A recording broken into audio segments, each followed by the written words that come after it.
ಇಲ್ಲಿ ನಾವು transpose of a matrix properties ನೋಡ್ತಾ ಇದ್ದೀವಿ. ಮೊದಲನೇದಾಗಿ A transpose of transpose is A ಅಂತ ಹೇಳ್ತು ಅಂದರೆ ನೋಡಿ, ಇಲ್ಲಿ ಇದು ನಮ್ಮ ಎ, ಇದು ನಮ್ಮ ಎ ಟ್ರಾನ್ಸ್ಪೋಸ್ ಅಲ್ವಾ. ಸೊ ಇದೇ ರೀತಿಯಲ್ಲಿ ಮತ್ತೊಂದು ಸರಿ ತೊಗೊಂತು ನಾವು ಟ್ರಾನ್ಸ್ಪೋಸ್ ಅಂತ ಹೇಳಿದ್ರೆ ಏನಾಗುತ್ತೆ ನೋಡೋಣ. ಇದು ನಮ್ಮ ಎ, ಇದು ನಮ್ಮ ಎ ಟ್ರಾನ್ಸ್ಪೋಸ್. ಮತ್ತಿದನ್ನು ನಾನು ಟ್ರಾನ್ಸ್ಪೋಸ್ ಮಾಡ್ತು ಅಂತ ಹೇಳಿದ್ರೆ ಇದಾಗುತ್ತೆ. ಇದರಿಂದ ಇದು ಹಾಕ್ಕೊಂಡು ಇವಾಗ ಇದು. ಸೊ ಕೊನೆಯದಾಗಿ ಏನಿದು, this is same as the original matrix. ಹಾಗಾಗಿ ವಿಲ್ ಗೆಟ್ ಬ್ಯಾಕ್ ಎ. ಇದು ನಮ್ಮ ಫಸ್ಟ್ ಪ್ರಾಪರ್ಟಿ. ಮುಂದಿನ property, constant times of A and then taking the transpose is same as taking the transpose and multiplying with k alva. So idu nama vector a, then 2 times of vector a is this. illella kadeno ನಾವು ಎರಡು ಪಟ್ಟು ಹೆಚ್ಚು ಮಾಡಿದೀವಿ. The transpose of that will look like this. ಸರಿ ಅಲ್ವಾ. So this is same as taking the transpose and multiplying with 2.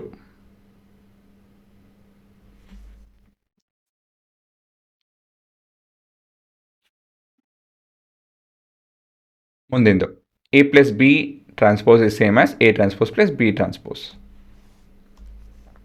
ಅದು ನಮ್ಮ vector A vector B ಎರಡು ಡೈಮೆನ್ಷನ್ ಒಂದೇ ಇರಬೇಕು.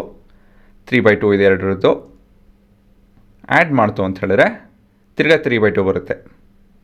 And we have that result. ಇದು ನಮ್ಮ vector a bar and b bar, the transpose of vector a and b. The sum of that will look like this. ಇವೆರಡು observe ಮಾಡ್ತು ಅಂತ ಹೇಳಿ ರಿಸಲ್ಟ್ಸ್ನ ನೋಡಿಲಿ, they transpose of each other ಅಲ್ವಾ. So a plus b is the transpose of a bar, a transpose plus b transpose. ಅದು ನಿಮ್ಮ ಮೂರನೇ ಪ್ರಾಪರ್ಟಿ. ನಾಲ್ಕನೇ ಪ್ರಾಪರ್ಟಿ ಏನಪ್ಪ ಅಂತ ಹೇಳಿದ್ರೆ A B transpose is same as B transpose A transpose. ಈ ವ್ಯತ್ಯಾಸ ತಿಳ್ಕೊಳ್ಳಿ. They have interchange the order, ಅದನ್ನು ಮನಸ್ಸಲ್ಲಿ ಇಟ್ಕೊಂಡಿರಿ. Interchange the order.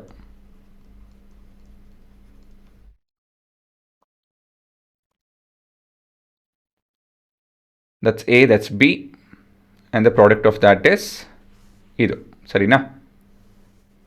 2/3 ನೆಕ್ಸ್ಟ್ ಇದು 3/2, ಹಾಗಾಗಿ ಇದು 2/2 ಬಂತು. ಅದು ನಿಮ್ಮ ಮ್ಯಾಟ್ರಿಕ್ಸ್ ಮಲ್ಟಿಪ್ಲಿಕೇಶನ್ ಉತ್ತರ.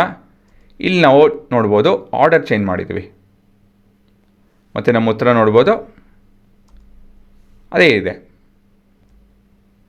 ಲುಕ್ಸ್ ಸಿಮಿಲರ್ ಅಲ್ವಾ. ಬಟ್ ಏನಂತ ಹೇಳಿದ್ರೆ ಇವೆರಡೂ ಟ್ರಾನ್ಸ್ಪೋಸ್ ಆಫ್ ಈಚ್ ಅದ, ದೇ ನಾಟ್ ದ ಸೇಮ್.